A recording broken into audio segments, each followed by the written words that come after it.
All right, so in the last episode, we Welcome to the started Teaching talking Mythology about the rogue podcast. journey. I'm your And we got host, through the Leslie, first from Education stage is of the Powerful. rogue journey. Well, Come with many me as we stages, but the explore myths first from third or modern-day so of the lens. rogue journey, where our hero is still in his ordinary world, and he gets called to this great adventure. Well, now we are going to pick up in part 2, which is called The Initiation. This happens immediately after our hero crosses into this magical world that he's on his journey. So again, I'm going to use examples from Harry Potter and Star Wars, and maybe a little bit of Lord of the Rings in there as examples to prove each of these points. While we call this the initiation, it's also called the Road of Trials. It's a series of events that happen to our hero, and it's these experiences that make the hero the hero. And without these experiences, our hero would never be able to accomplish the quest at the end in that crucial moment. So this is where our hero becomes who they are.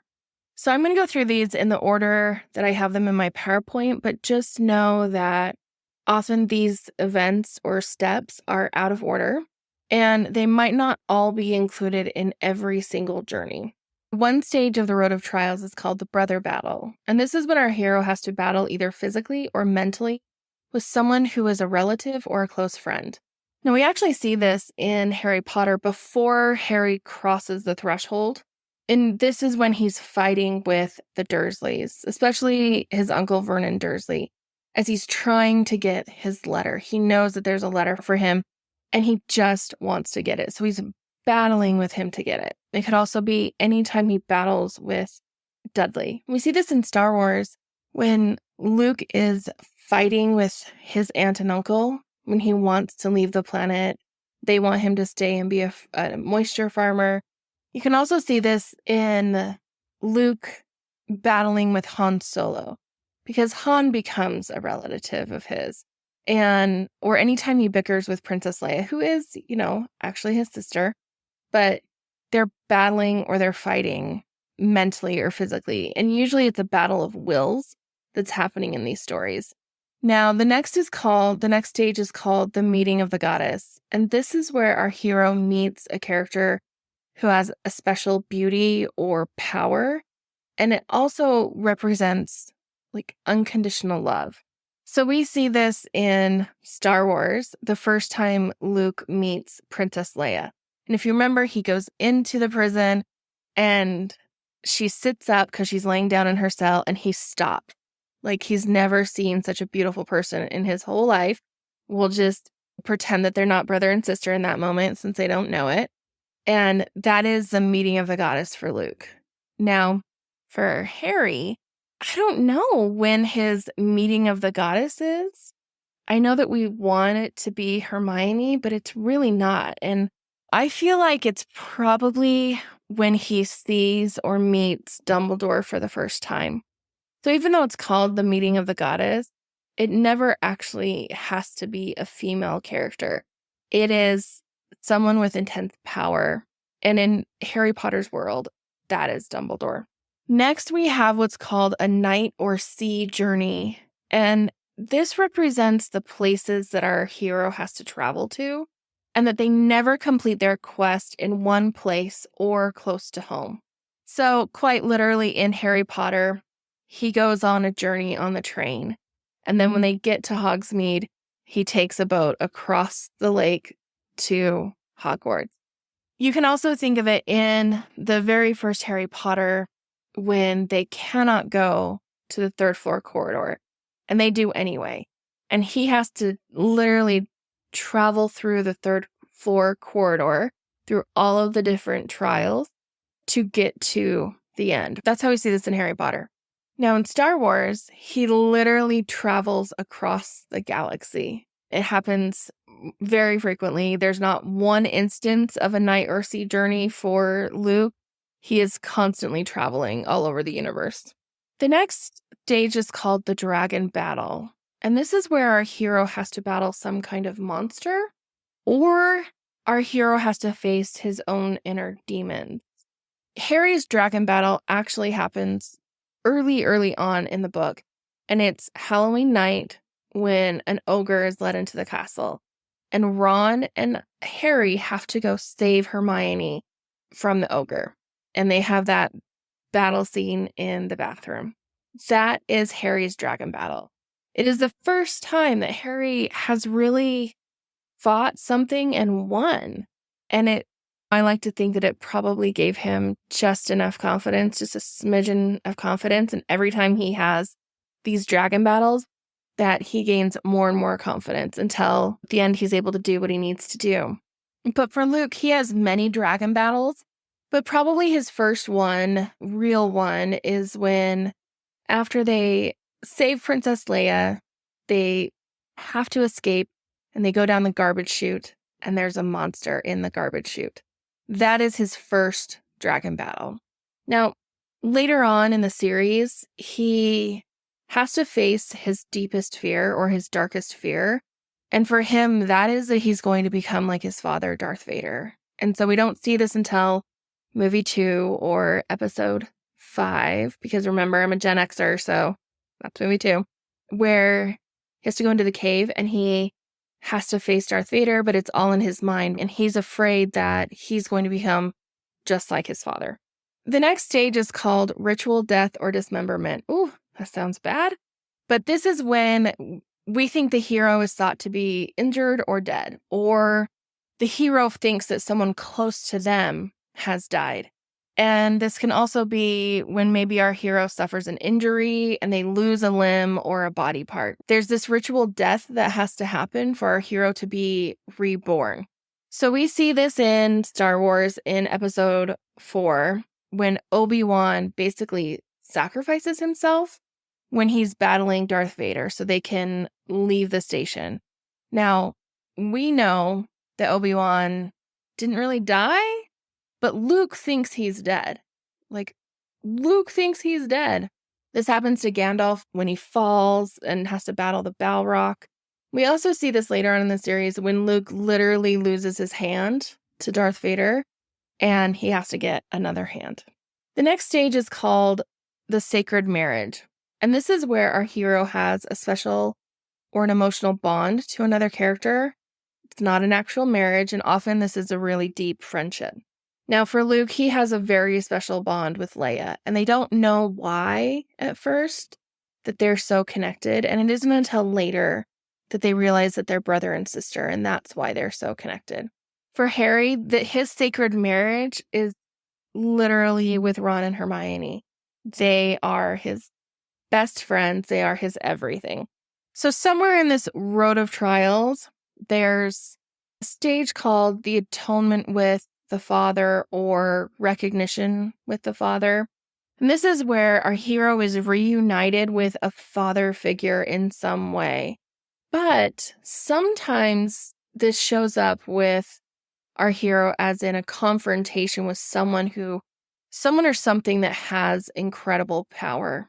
So if we take Luke Skywalker, he actually doesn't have this happen in the first movie, right? In episode 4. This happens for Luke Skywalker at the end of episode 6, when Darth Vader sacrifices his life for him, and he takes his body out and tries to save his father. This is for Luke when it happens. This doesn't even happen in this first movie. For Harry Potter, it's very different. In the first book, he finds the mirror and he's able to see his parents in this mirror. And that's a recognition, right? It's an acknowledging. But we see this happening throughout Star Wars, throughout Harry Potter, throughout Lord of the Rings. There's a reuniting with Gandalf that happens. But remember, the second part of this is that it can be confrontation with someone or something that has incredible power. So every time our heroes have to come up against their enemy, that is an atonement or a recognition with the father. And it's really interesting in Harry Potter, when Voldemort comes back to life, he literally has this ritual with his father, and he needs Harry's blood for it. It's very symbolic.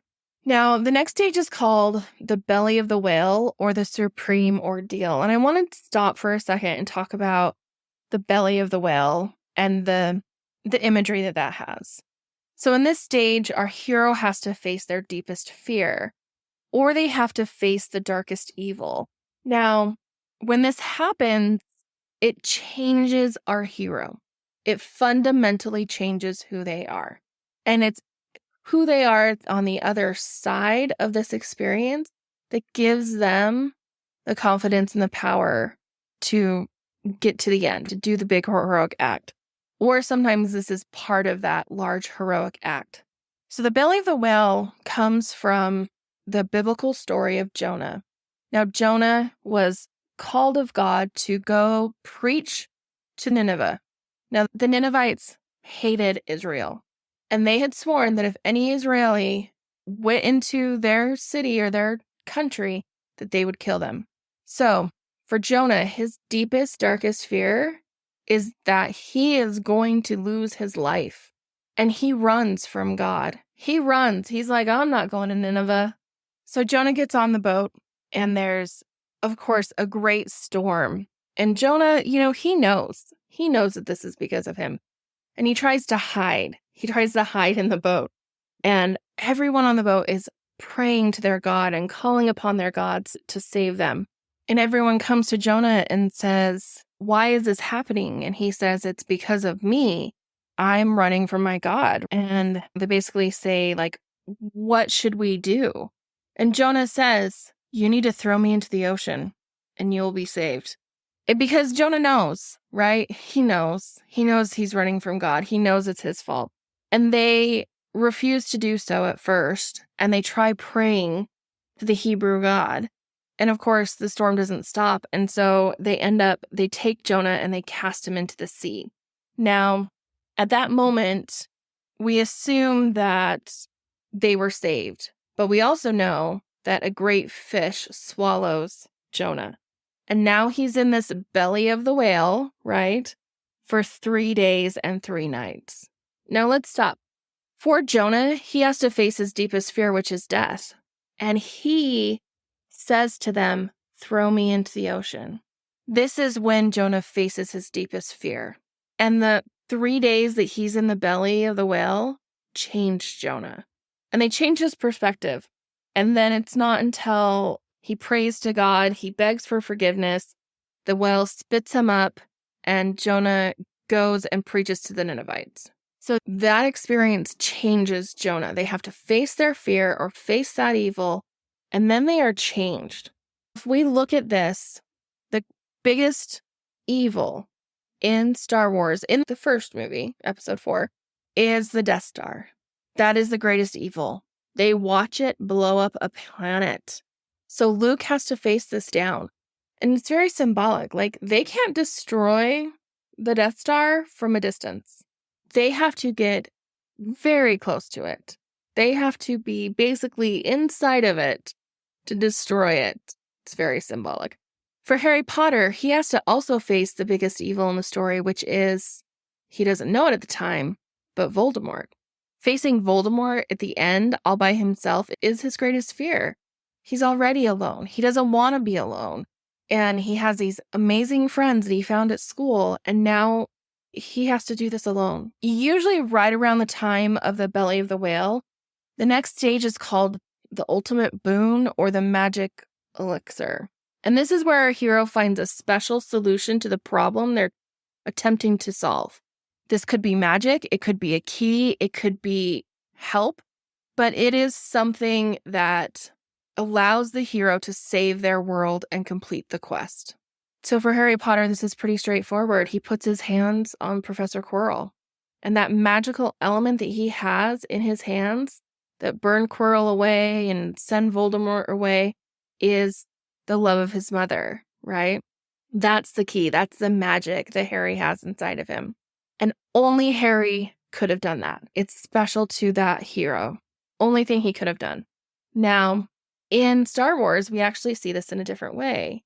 And this happens when, right as Luke is trying to destroy the Death Star, he puts away his radar, he puts away his targeting gear, and he uses the Force to blow up the Death Star.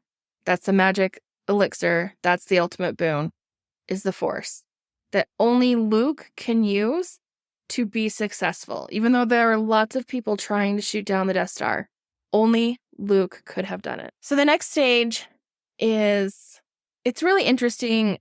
I see this more often happen in The Return, but Joseph Campbell puts it in this stage. So, and this is called apotheosis or deification of our hero. And this is the point. Like, after our hero has faced their deepest fear, they've come through the belly of the whale, they are now the hero. They are set up as an ideal. There's a little bit of hero worship there.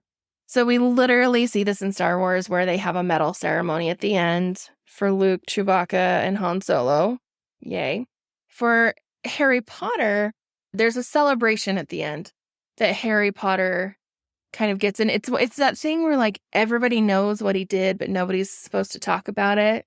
And they're all cheering for him. And so he had this sort of aura about him because of his scar. But after that first year, it's now solidified. Like, it's Harry Potter and he can defeat evil. Okay. So that's the end of part 2. And the next episode will be a quick one, and it will be The Return. Thanks for joining me today on Teaching Mythology. Don't forget to rate, review, and subscribe, and I'll see you next time.